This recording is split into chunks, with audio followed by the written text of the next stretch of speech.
এবং আমাদের কাছ থেকে 8খানা প্রশ্ন আমরা উপস্থাপন করেছি 20 টাকাতের পক্ষে। এই 20 টাকাতের যদি এই প্রশ্নের জবাব যদি দিয়ে দেয়, আলহামদুলিল্লাহ আমি লিখিতভাবে শুধু এরকম না, ঘোষণা দিয়ে আমি ঘোষণা করে দেব যে জাস্ট আমি যে কথা বলেছি আমি কথা থেকে ফিরে আসছি। 8 টাকার তারাবি উমর বিন খাত্তাব আদেশ দেয়নি, মূলত 20 টাকা দিয়েছে। আমি প্রত্যাবর্তন করব, আমি স্ট্রিমে ঘোষণা করলাম। আমরা আমাদের প্রমাণ উপস্থাপন করছি। মুসান্নাফ ইবনে আবি শাইবা গ্রন্থ হাদিস নম্বর 7682। এতে সহিহ সনদের মধ্যে আছে হাদাসানা ওয়াকিউন আন মালিক ইবনে আনাস আন ইয়াহইয়া ইবনে সাঈদ أن عمر بن الخطاب رضي الله عنه أمر رجلا يصلي بهم 20 ركعة। ওমর রাদিয়াল্লাহু তাআলা আনহু এক ব্যক্তিকে আদেশ করলেন তিনি তাদেরকে নিয়ে 20 রাকাত তারাবির নামাজ আদায় করবেন। এই যে হাদিসটা, এই হাদিসের মধ্যে প্রতিটা রাওয়ী ওয়াকি ইবনুল জাররাহ, ইমাম মালিক ইবনে আনাস এবং ইয়াহইয়া ইবনে সাঈদ আল কাত্তান প্রত্যেকে হাদিস শাস্ত্রের এক একজন নক্ষত্র এবং ইমাম। তো সুতরাং এই হাদিসের রাওয়ীদেরকে নিয়ে এখানে কোনো বিতর্কের কোনো সুযোগ নেই, প্রত্যেকে নির্ভরযোগ্যতার মানে শতভাগ উত্তীর্ণ। হ্যাঁ, এখন কারো কাছে একটা খটকা লাগতে পারে যে ইয়াহইয়া ইবনে সাঈদ আল কাত্তান রাহমাতুল্লাহি আলাইহি তিনি তো ওমর ইবনুল খাত্তাব রাদিয়াল্লাহু আনহু জামানা পাননি, তাহলে তো মনে হচ্ছে যে হাদিসটা বিচ্ছিন্ন হয়ে যাচ্ছে, সূত্র বিচ্ছিন্ন, অর্থাৎ মাঝখানে কোনো একজন বর্ণনাকারী বাদ পড়ে গেছেন এবং তার সূত্রে তিনি বর্ণনা করছেন। তো হাদিস যদি মুনকাতি হয় তাহলে তো এটা যায়িফ মনে হতে পারে অনেকের কাছে। তো আমরা যেহেতু আমাদের শিরোনামই হলো যে হাদিস শাস্ত্রের আলোকে আমাদের আজকের আলোচনা হবে, তো আমরা এখন শাস্ত্রীয় আলোচনায় চলে যাই। আমরা শাস্ত্রীয় আলোচনার অনেকগুলো পয়েন্ট দিয়ে দেখাবো যে এই হাদিসের মধ্যে কোনো ধরনের দুর্বলতা নেই এবং হাদিসটা সর্বোচ্চ পর্যায়ে গ্রহণযোগ্য সহিহ। 1 নম্বর মূলনীতিতে আসি। হাদিস শাস্ত্রের স্বীকৃত একটা মূলনীতি হলো, এটা ইমাম জাইনুদ্দিন ইরাকি রাহমাতুল্লাহি আলাইহি লম্বা চড়া করে আলোচনা করেছেন, তার সূত্রে ইমাম সুয়ুতী সহ হাদিস শাস্ত্রের অনেক ইমামরা এই পয়েন্টটা টেনেছেন। وإن روى التابعي عن الصحابي قصة أدرك وقوعها فمتصل وكذا إن لم يدرك وقوعها ولكن أسندها له وإلا فمنقطعة। তাবিঈ যদি সাহাবী থেকে এমন কোন বিষয়, এমন কোন ঘটনা বর্ণনা করেন যেটা তিনি পেয়েছেন, অর্থাৎ তিনি তো তাকে নিজের চোখে দেখেননি কিন্তু ঘটনাটা ক্রমবর্ধমানভাবে চলে আসছে এবং পরবর্তীতে তার জামানায় তিনি ঘটনাটা পেয়েছেন, তাহলে হাদিস শাস্ত্রের বিবেচনা এটাকে মুত্তাসিল বলে গণ্য করা হয়। যদিও বাহ্য দৃষ্টিতে যারা হাদিস শাস্ত্রের জ্ঞান রাখেন, অজ্ঞদের চোখে মনে হতে পারে এটা সূত্র বিচ্ছিন্ন, কিন্তু এটা ইমামরা স্পষ্ট বলে যাচ্ছেন যে না, এটা হুকুমের বিবেচনা, এটাকে মুনকাতি সূত্র বিচ্ছিন্ন ধরা হয় না, বরং মুত্তাসিল হিসাবেই ধরা হয়। আর যদি তারা এভাবে না করেন, সেই ক্ষেত্রে এমন কোন ঘটনা বর্ণনা করলেন যেটা পরবর্তীতে আর এটা জারি থাকেনি, তারা এটা পায়নি, তাহলে সেই ক্ষেত্রে এটাকে মুনকাতি হিসাবে গণ্য করা হয়। ইমাম ইরাকি রাহমাতুল্লাহি আলাইহি স্পষ্টভাবে লেখেন যে ওয়াকাদ হাকা ইত্তিফাক আহলি তামিজ মিন আহলিল হাদিস আলা যালিকা ইবনুল মাওয়াক। ইমাম ইবনুল মাওয়াক এই ব্যাপারে মুহাদ্দিসদের মধ্য থেকে যারা বিশ্লেষক তাদের ঐকমত্য বর্ণনা করেছেন। এটা তামহিদ প্রথম খণ্ড 26 নম্বর পৃষ্ঠায় আছে, উলুমুল হাদিস 26 নম্বর পৃষ্ঠায় আছে, 62 নম্বর পৃষ্ঠা শারহুত তাফসীরা প্রথম খণ্ড 223, তাদরিবুর রাওয়ী প্রথম খণ্ড 249। যার কারণে শেখ সালেহ আল মুনাজ্জিদ, আল্লাহ তাআলা তাকে অতি দ্রুত কারামুক্তি করুন, সালাফিদের বড় শেখ, তিনি তার ইসলামকে ওয়েবসাইটের মধ্যে এই বিষয়ে মন্তব্য করেছেন। এটা প্রশ্ন নম্বর 82152 অধীনে আপনারা পেয়ে যাবেন। وبمجموع هذه الروايات يتبين أن ال20 ركعة كانت هي السنة الغالبة على التراويح في زمن عمر بن الخطاب رضي الله عنه، ومثل صلاة التراويح أمر مشهور يتناقله الجيل وعامة الناس، ورواية يزيد بن رومان ويحيى القطان يعتبر بهما وإن كان لم يدرك عمر، فإنهما ولا شك تلقياه عن مجموع الناس الذين أدركوهم، وذلك أمر لا يحتاج إلى رجل يسنده فإن المدينة كلها تسنده। পুরো এবারটা আমি শুনিয়ে দিলাম, যার মূল সারমর্ম এটাই দাঁড়াচ্ছে যে যদিও ইয়াহইয়া আল কাত্তান এবং ইয়াজিদ ইবনে রুমান সরাসরি ওমর রাদিয়াল্লাহু আনহু সাক্ষাৎ পাননি, কিন্তু এটা হাদিসের বিশুদ্ধতার মধ্যে কোনো সমস্যা হবে না, এটাকে বিচ্ছিন্ন ধরা হবে না, কারণ এটা তারা এই পরিমাণ বিপুল পরিমাণ মানুষ থেকে এটা তারা লাভ করেছেন এই সংক্রান্ত বর্ণনা, যারা সরাসরি ওমর থেকে এটা দেখেছেন। সুতরাং এখানে সুনির্দিষ্ট একজন ব্যক্তি লাগবে না যে এটার সনদ বয়ান করবে, বরং গোটা মদিনায় এর সনদ বয়ান করবে। তো সুতরাং দেখা যাচ্ছে যে যারা হাদিস শাস্ত্র সম্পর্কে অজ্ঞ তাদের কাছে সূত্র বিচ্ছিন্ন মনে হলো, যেহেতু শাস্ত্রের আলোকে আলোচনা, সুতরাং মূলনীতির আলোকে আমরা স্পষ্ট দেখালাম যে এটা সূত্র বিচ্ছিন্ন নয়, বরং এটা মুত্তাসিল হিসাবে ধর্তব্য হবে। দ্বিতীয় হলো ইমাম ইয়াহইয়া ইবনে সাঈদ আল কাত্তান রাহমাতুল্লাহি আলাইহি, তিনি যেন তেন ব্যক্তিত্ব নন, তিনি জরাতে আদিল শাস্ত্রের ইমাম, অর্থাৎ যার মতামত নিয়ে আমরা অন্যদেরকে মেপে থাকি, এবং তার ব্যাপারে জরাতে আদিল শাস্ত্রে স্পষ্ট লেখা আছে যে তিনি যার তার থেকে হাদিস রিওয়ায়াত করেন না। যেমন তাহদিবুত তাহদিব 4th খণ্ড 357 পৃষ্ঠা, তাহদিবুল কামাল 31 নম্বর খণ্ড 329 পৃষ্ঠা, এখানে ইমাম এজিল সূত্রে লেখা আছে বসরিয়ুন সিকাতুন নাবিয়ুল হাদিস কানা লা ইউহাদ্দিসু ইল্লা আন সিকা। ইমাম ইয়াহইয়া ইবনে সাঈদ আল কাত্তান তিনি শুধু সিকা রাওয়ীদের থেকে হাদিস বয়ান করেন, যার তার থেকে বয়ান করেন না। একইভাবে আসিকাত কিতাব 7ম খণ্ড 611 পৃষ্ঠা, তাহদিবুত তাহদিব 4th খণ্ড 357 পৃষ্ঠা, ইকমালু তাহদিবিল কামাল 12 নম্বর খণ্ড 313 পৃষ্ঠা, তাহদিবুল কামাল 31 নম্বর খণ্ড 329 পৃষ্ঠা, এগুলোতে স্পষ্ট লেখা আছে যে ওয়া আমানা ফিল বাহসি আনিন নাকলি ওয়া তারাকা দুআফা। ইমাম ইয়াহইয়া ইবনে সাঈদ আল কাত্তান তিনি হাদিস শাস্ত্র বয়ান করার ক্ষেত্রে তিনি গভীরভাবে কাজটা করেন, তিনি যায়িফ রাওয়ীদেরকে পরিহার করেন। একইভাবে ইমাম আহমদ বিন হাম্বলের একাধিক মত আমরা বর্ণনা করতে পারবো এই ক্ষেত্রে, যেমন আল জারহ ওয়াত তা'দীল ইবনে আবি হাতিম প্রথম খণ্ড 232 পৃষ্ঠা, সেখানে ইমাম আহমদ বিন হাম্বল সূত্রে আছে, তিনি বলেছেন মা রাআইনা মিসলা ইয়াহইয়া ইবনে সাঈদ ফি হাদা শা'n ইয়ানি ফি মারিফাতিল হাদিস ওয়া রুওয়াতিহি হুয়া কানা সাহিব হাদা শা'n।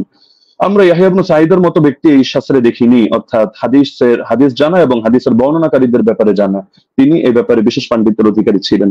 এরকম আরো বহুত মতামত দেখানো সম্ভব, যেমন তিনি অন্যত্র এটাও আছে, তিনি বলেন আল জারহ ওয়াত তা'দীল ইবনে আবি হাতিম 232 পৃষ্ঠায় এই মন্তব্য আছে যে কানা ইয়াহইয়া আবসারাহুম বির-রিজাল ওয়া আনকাহুম হাদিসা। ইয়াহইয়া রিজাল সম্পর্কে সবচেয়ে বেশি সূক্ষ্মদর্শী এবং তিনি হাদিসগুলো খুব স্বচ্ছভাবে বর্ণনা করে থাকেন। তো সুতরাং তিনি যার তার থেকে হাদিস বর্ণনা করবেন না, এটা স্পষ্ট বিষয়। এবং এখানে তো যার তার থেকে করার প্রশ্নই আসছে না, কারণ এখানে যেহেতু গোটা মদিনাবাসী এই ব্যাপারে প্রত্যক্ষ সাক্ষী। 3 নম্বরে যদি আমরা তর্কের খাতিরে এটাকে মুরসাল বলিও, তবু এই জাতীয় মুরসালরা সকলের মতে গ্রহণযোগ্য। যেমন হাফিজ ইবনুল কাইয়িম রাহিমাহুল্লাহর স্পষ্ট মন্তব্য আছে জাদুল মাআদ কিতাবে প্রথম খণ্ড 367 নম্বর পৃষ্ঠায়, ওয়াল মুরসাল ইযা ইত্তাসালা বিহি আমালুন ওয়া আদ্দাদাহু কিয়াসুন আও কাওলু সাহাবিয়্যিন আও কানা মুরসিলুহু মা'রুফান বিইখতিয়ারি আশ-শুয়ুখ ওয়া রাগবাতিহি আনির রিওয়ায়াতি আনিদ দুআফা ওয়াল মাতরুকিন ওয়া নাহওয়ি যালিক মিম্মা ইয়াক্তাযি কুওয়াতাহু আমিলা বিহি। মুরসালের সঙ্গেও যদিও আমরা এটা মুরসাল বলছি না, তবে তর্কের খাতিরে যদি এটাকে মুরসাল ধরিও, সেই ক্ষেত্রে মন্তব্যটা উল্লেখ করছে যে মুরসালের সঙ্গে যদি আমল যুক্ত হয়, অর্থাৎ উম্মত এভাবে আমল করে, অথবা তিনি আরো পয়েন্ট আনলেন যে যদি এখানে মুরসালটা যার থেকে এসেছে, অর্থাৎ মুরসিল যিনি, তিনি যদি এ ব্যাপারে পরিচিত হন যে তিনি শায়খ খুব সুন্দরভাবে নির্বাচন করেন এবং বর্ণনা করার ক্ষেত্রে যায়িফ রাওয়ী মাতরুক রাওয়ীদেরকে তিনি পরিহার করে চলেন, তাহলে সেই ক্ষেত্রে মুরসালের আলোকে আমল করা হবে এবং এটা ফুকাহায়ে কেরামের নিকট গ্রহণযোগ্য মূলনীতি। আল ইহকাম ফি উসুলিল আহকাম আমিদের কিতাবের মধ্যে স্পষ্ট আছে যে জাতীয় মুরসাল এটা ফাকাবিলাহু আবু হানিফা ওয়া মালিক ওয়া আহমদ ইবনে হাম্বল ফি আশহারি রিওয়ায়াতাইন আনহু। ইমাম আবু হানিফা গ্রহণ করেন, ইমাম মালিক গ্রহণ করেন, ইমাম আহমদ বিন হাম্বলের একটা প্রসিদ্ধ মত যেটা তার আলোকে দেখা যায় তিনিও গ্রহণ করেন। ঈসা ইবনে আবান রাহিমাহুল্লাহ তিনি একটু ভাগ করেন, তিনি শুধু فصل عيسى بن أبان فقبل مراسيل الصحابة والتابعين وتابعي التابعين ومن هو من أئمة النقل مطلقا دون من عدا هؤلاء। তিনি সাহাবীদের মুরসাল গ্রহণ করেন, তাবেঈদেরটা করেন, তাবেঈদেরটা করেন এবং যারা হাদিস শাস্ত্রের ইমাম তাদেরটা করেন, অন্যদেরটা করেন না। এটা মেনে নিলেও সমস্যা নেই, কারণ ইমাম ইয়াহইয়া আল কাত্তান তিনি হাদিস শাস্ত্রের ইমাম, তিনি যে ক্যাটাগরি বর্ণনা করেছেন এই ক্যাটাগরির মধ্যে আছেন। আর ইমাম শাফির মত প্রসিদ্ধ, এটা আল ইহকাম কিতাবের মধ্যে আছে, একইভাবে নুজহাতুন নাযার ফি তাওদীহ নুখবাতিল ফিকার সেখানেও আছে। ইমাম শাফি রাহমাতুল্লাহ আলাইহির বক্তব্যের মধ্যে স্পষ্ট দেখা যাচ্ছে যে তিনি বলেছেন যে মুরসাল যদি সাহাবীর মুরসাল হয় তাহলে তো গ্রহণযোগ্য, আর যদি এমন মুরসাল হয় আও মুরসালান قد اسنده غير مرسله او ارسله راو اخر يروي عن غير شيوخ الاول او عضده قول صحابي او قول اكثر اهل العلم او ان يكون المرسل قد عرف من حاله انه لا يرسل عمن فيه علة من جهالة او غيرها كمراسيل ابن المسيب فهو مقبول والا فلا، ووافقه على ذلك اكثر اصحابه والقاضي ابو بكر وجماعة من الفقهاء। ইমাম শাফি রাহিমাহুল্লাহর মন্তব্য হচ্ছে যদি সাহাবীর মুরসাল না হয় এমন মুরসাল হয় যে মুরসালের সঙ্গে কিছু বিষয় যুক্ত থাকে, যেমন তিনি একটা উদাহরণ দিয়েছেন, যদি অধিকাংশ আহলে ইলমের বক্তব্য এর পক্ষে সমর্থন যোগায়, অর্থাৎ তারাও এই মত পোষণ করেন, অথবা মুরসিলের গুণ হলো তিনি যাত্রার থেকে ইরসাল করেন না, বরং তিনি এমন কারো থেকে ইরসাল করা থেকে নিজেকে বিরত রাখেন যার মধ্যে কোনো দোষ আছে, সে মাঝহুলি হোক, সে অন্য কোনো দোষে দোষী হোক, যেমন ইমাম সাঈদ ইবনে মুসাইয়্যিব রাহমাতুল্লাহ আলাইহি, এগুলো তিনি গ্রহণ করে নেন। এটা আল ইহকাম আমিদি কিতাবের মধ্যে আছে। একইভাবে ইমাম নাবাবী তার আল মাজমু' শারহুল মুহাজ্জাবের 6 নম্বর খণ্ড 206 নম্বর পৃষ্ঠায় এটা বলেছেন, ইহতাজ্জু শাফিঈ বিল মুরসাল ইযা তাদাদা بأربعة أحد أربعة أمور إما حديث مسند وإما مرسل من طريق آخر وإما قول صحابي وإما قول أكثر العلماء। তো সময় যেহেতু কম আমরা সব রেফারেন্স টানছি না, আরো কয়েকটা কিতাবের হাওলা দিয়ে দিচ্ছি। উসুলুল বাজদাওয়ী 171 নম্বর পৃষ্ঠা, আল মানসুর লিজারকাশি শারহুল উমদা ইবনে তাইমিয়া তাহযীবুস সুনান আবি দাউদ ইত্যাদি কিতাবের মধ্যে এই ব্যাপারে আলোচনা আছে। এবার আসি আমরা যদি সালাফি শায়খদের মূলনীতিও মেনে নিই, যেমন শায়খ আলবানী রাহিমাহুল্লাহকে এক্ষেত্রে আমরা উদাহরণ হিসেবে রাখতে পারি। তো শায়খ আলবানী রাহিমাহুল্লাহ প্রসিদ্ধ কিতাব সিলসিলাতুল আহাদিস সহিহা, এটা তো সকলের নিকটে পরিচিত।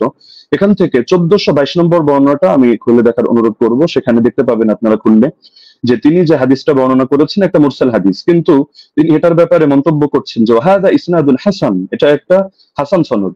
তবে ইল্লা আন্নাহু মুনকাতিউন বাইনা সুলাইমান ওয়া ইবনে আমরিন, তবে এটা সূত্র বিচ্ছিন্ন, মুনকাতি তার মাঝে রাওয়ী সুলাইমান এবং রাওয়ী ইবনে আমরের মাঝে এখানে ইনকিতা আছে, সূত্র বিচ্ছিন্নতা আছে, কোন একজন বাদ পড়ে গেছে। তবে এটার পক্ষে এই তিনি একটা মুরসাল রিওয়ায়াত করে এর পক্ষে একটা যায়িফ হাদিস এনেছেন, যায়িফ রিওয়ায়াত, সেটা এনে তিনি মন্তব্য করছেন যে লাকিনাল হাদিসা বিমাজমুই তারিকাইনি হাসানুন, এই দুটো যায়িফ মিলে এটা হাসান হয়ে গিয়েছে, অর্থাৎ একটা মুরসাল আর একটা যায়িফ। তো মুরসালের পক্ষে তিনি যায়িফ হাদিস পেয়েও এটাকে হাসান হিসাবে সাব্যস্ত করে ফেলেছেন এবং শেষে মন্তব্য করেছেন ফামিসলুহু ইউস্তাশহাদু বিহি, এই ধরনের বর্ণনা দ্বারা এটা দলিল প্রদান করা যায়, ফাল হাদিসু বিহি সহিহুন ইনশাআল্লাহ তাআলা, এর দ্বারা হাদিসটা সহিহ হিসাবে সাব্যস্ত হবে ইনশাআল্লাহ তাআলা। তো শায়খ আলবানী রাহিমাহুল্লাহ এক্ষেত্রে যে কাজটা করলেন, আমরা তো এর চেয়ে আরো মজবুত কাজ করলেন, তিনি একেবারে একটা যায়িফ হাদিস এনে মুনকাতি একটা রিওয়ায়াতকে তিনি হাসান সনদ সাব্যস্ত করে হাদিসটাকে দলিলযোগ্য এবং সহিহ সাব্যস্ত করে ফেললেন। তো এই ব্যাপারে তো আর কোনো কিছু বলার অপেক্ষা রাখে না। তারপর চতুর্থ বিষয় হলো, সব ধারার ইমামগণই মেনে নিয়েছেন যে ওমর রাদিয়াল্লাহু আনহু 20 রাকাত তারাবির আদেশ করেছেন। যেমন আমরা উদাহরণ হিসেবে ইমাম শাফিঈকে আনতে পারি 1 নম্বরে, কিতাবুল এক নম্বর খন্ড 167 পৃষ্ঠা, মুখতাসারুল মুজানি 34 নম্বর পৃষ্ঠা, তিনি স্পষ্ট বলেছেন ওয়া আহাব্বু ইলাইয়া 20 লিআন্নাহু রুইয়া আন ওমর, আমার নিকট বেশি অধিক পছন্দনীয় কারণ এটা ওমর থেকে বর্ণিত হয়েছে।